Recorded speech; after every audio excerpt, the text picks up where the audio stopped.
আপনারা দেখছেন FOB news. FOB news মানে আপোষহীন স্বচ্ছতা। 21শে জুলাই এর দুদিন আগে রাজ্যে এসে চমক দিলেন প্রধানমন্ত্রী নরেন্দ্র মোদী। সাথে তিনি দুর্গাপুরের সরকারি সভা থেকে শুক্রবার ৫,৪০০ কোটি টাকা ব্যয়ে 7টি উন্নয়নমূলক প্রকল্পের উদ্বোধন ও শিলান্যাস করলেন, যার মধ্যে রয়েছে প্রধানমন্ত্রী ঊর্জা গঙ্গা প্রকল্পের আওতায় দুর্গাপুর কলকাতা ১৩২ কিলোমিটার প্রাকৃতিক গ্যাস পাইপলাইন, বাঁকুড়া ও পুরুলিয়া জেলার জন্য ১,৯৫০ কোটি ব্যয়ে ভারত পেট্রোলিয়ামের সিটি গ্যাস ডিস্ট্রিবিউশন প্রকল্প। এছাড়াও ১,৫৪৭ কোটি ব্যয়ে রঘুনাথপুর মেজিয়া বিদ্যুৎ কেন্দ্রের দূষণ নিয়ন্ত্রণ প্রকল্পের শিলান্যাস। এছাড়াও রেল ও সড়কপথের বেশ কিছু প্রকল্পের উন্নয়ন ও শিলান্যাস করেন প্রধানমন্ত্রী মোদীর দাবি, এই সব প্রকল্প বাংলায় উন্নয়নের নয়া দিগন্ত খুলবে। প্রশাসনিক সভা থেকে এই সব প্রকল্পের শিলান্যাস ও উদ্বোধন করে মোদী বলেন, ভারতের উন্নয়নে দুর্গাপুরের বিশেষ ভূমিকা রয়েছে। দুর্গাপুর দেশের শ্রমশক্তির বড় উৎস। বিশ্বজুড়ে বিকশিত ভারত নিয়ে আলোচনা হচ্ছে। ৪ কোটি মানুষ পাকা ঘর পেয়েছেন। অন্ডাল বিমানবন্দরকে উড়ান প্রকল্পের সঙ্গে যুক্ত করা হয়েছে। এক দেশ এক গ্যাস প্রকল্পের সুফল পাচ্ছে বাংলা। বাংলায় ২৫ থেকে ৩০ লক্ষ ঘরে সস্তায় রান্নার গ্যাস পৌঁছেছে। বাংলায় দ্রুত রেল প্রকল্পের উন্নয়ন হচ্ছে। আরও ২টি রেল ওভারব্রিজ পাবে বাংলা। দ্রুত বিস্তার হচ্ছে কলকাতা মেট্রোর। यहाँ से 5,400 करोड़ रुपए के प्रोजेक्ट का शिलान्यास और लोकार्पण हुआ है। ये सारी परियोजनाएं यहाँ की कनेक्टिविटी को सशक्त करेगी। यहाँ gas based transport, gas based economy को बल मिलेगा। आज की परियोजनाओं से इस स्टील सिटी की पहचान और मजबूत होगी। यानी परियोजनाएं make in India, make for the world, इस मंत्र के साथ पश्चिम बंगाल को आगे बढ़ने में मदद करेगी। इससे यहां के नौजवानों के लिए रोजगार के अनेक अवसर भी पैदा होंगे। मैं आप सभी को इन परियोजनाओं के लिए बहुत बहुत बधाई देता हूं। साथियों, आज पूरी दुनिया में विकसित भारत के संकल्प की चर्चा है। इसके पीछे भारत में दिख रहे वो बदलाव है जिन पर विकसित भारत की इमारत का निर्माण हो रहा है। इन बदलावों का एक बड़ा पहलू भारत का इंफ्रास्ट्रक्चर है। जब मैं इंफ्रास्ट्रक्चर की बात करता हूं तो इसमें सोशल, फिजिकल और डिजिटल हर प्रकार का इंफ्रास्ट्रक्चर है। 4 करोड़ से अधिक गरीबों के पक्के घर, करोड़ों टॉयलेट, 12 करोड़ से अधिक नल कनेक्शन, हजारों किलोमीटर की नई सड़कें, नए हाईवे, नई रेल लाइंस, छोटे छोटे शहरों में बने एयरपोर्ट, गांव-गांव, घर-घर पहुंचा इंटरनेट, ऐसे आधुनिक इंफ्रास्ट्रक्चर का लाभ पश्चिम बंगाल सहित देश के हर राज्य को मिल रहा है। साथियों, पश्चिम बंगाल की ट्रेन कनेक्टिविटी पर अभूतपूर्व काम हुआ। बंगाल देश के उन राज्यों में है जहां बड़ी संख्या में वंदे भारत ट्रेनें चल रही है। कोलकाता मेट्रो का तेजी से विस्तार हो रहा है। यहां नई रेल लाइनें बिछाने का काम, चौड़ीकरण और बिजलीकरण का काम तेजी से चल रहा है। अनेक रेलवे स्टेशन आधुनिक हो रहे हैं।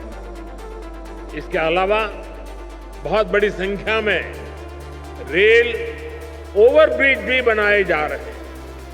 आज 2 और रेलवे ओवरब्रिज पश्चिम बंगाल को मिले हैं। प्रधानमंत्री ऊर्जा गंगा योजना बनाई। इसके तहत पश्चिम बंगाल सहित पूर्वी भारत के 6 राज्यों में गैस पाइपलाइन बिछाई जा रही है।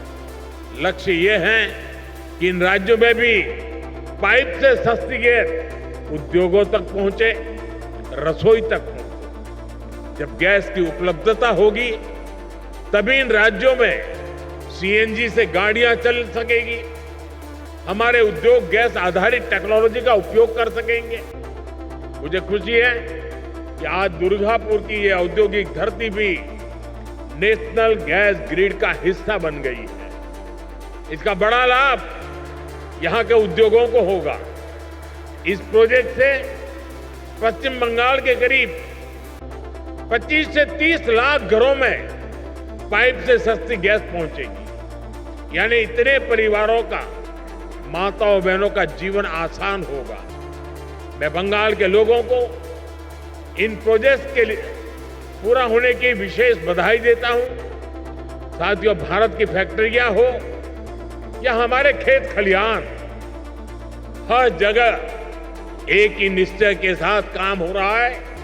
हमें 2047 तक भारत को विकसित बनाना है। প্রধানমন্ত্রীর বক্তব্যের পাল্টা সাংসদ কীর্তি আজাদ। প্রধানমন্ত্রীর বক্তৃতার পর আজ বর্ধমান দুর্গাপুর লোকসভা কেন্দ্রে সাংসদ কীর্তি আজাদ প্রতিক্রিয়া দিলেন। তিনি জানালেন যে মোদিজি যেই কথাগুলো বলে গেছেন সেগুলো সবই মিথ্যা, ভাওতা। বাংলার মানুষের সঙ্গে ছলনা করেছে, মিথ্যা কথা বলে গেছেন এবং বলেছেন যে মোদিজিকে যে সমস্ত প্রশ্ন তিনি করেছিলেন তার কোনো উত্তর তিনি পাননি। एक बार फिर मोदी जी ने मेरा विश्वास नहीं तोड़ा, झूठ बोलकर ही गए।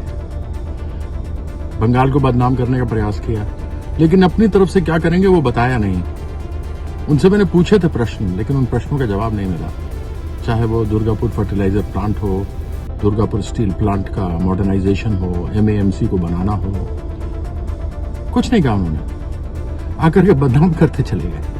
गैस पाइपलाइन की बात की, गैस पाइपलाइन संभव नहीं था अगर बंगाल सरकार उनको जमीन नहीं देती, अलाइनमेंट नहीं करती और सुविधा नहीं देती।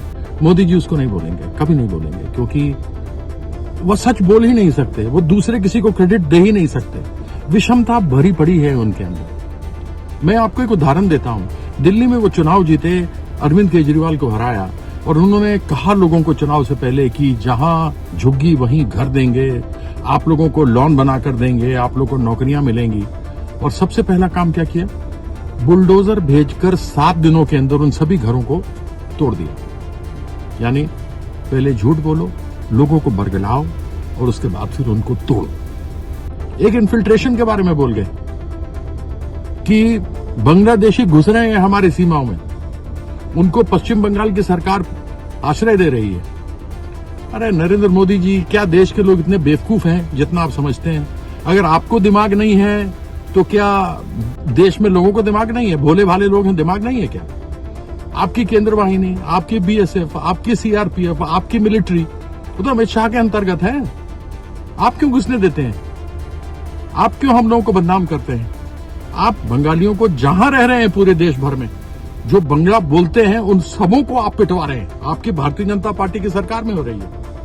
और अगर इन्फिल्ट्रेशन पे आप तृणमूल को दोषी ठहराते हैं तो फिर जम्मू कश्मीर में जो आतंकवादी घुसते हैं वहां तो भारतीय जनता पार्टी के लेफ्टिनेंट गवर्नर शुरू से रहे।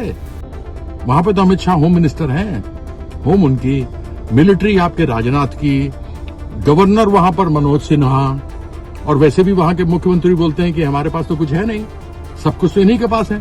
तो इसका मतलब कि आप घुसवाते हैं आतंकवादियों को और चुनाव के पहले ये घटना करवा करके लोगों को बरगलाते हैं, उसके बाद चुनाव जीतते हैं आप। ये अभी तक आतंकवादियों को पता नहीं लगा जो 26 लोगों को मार के चले गए।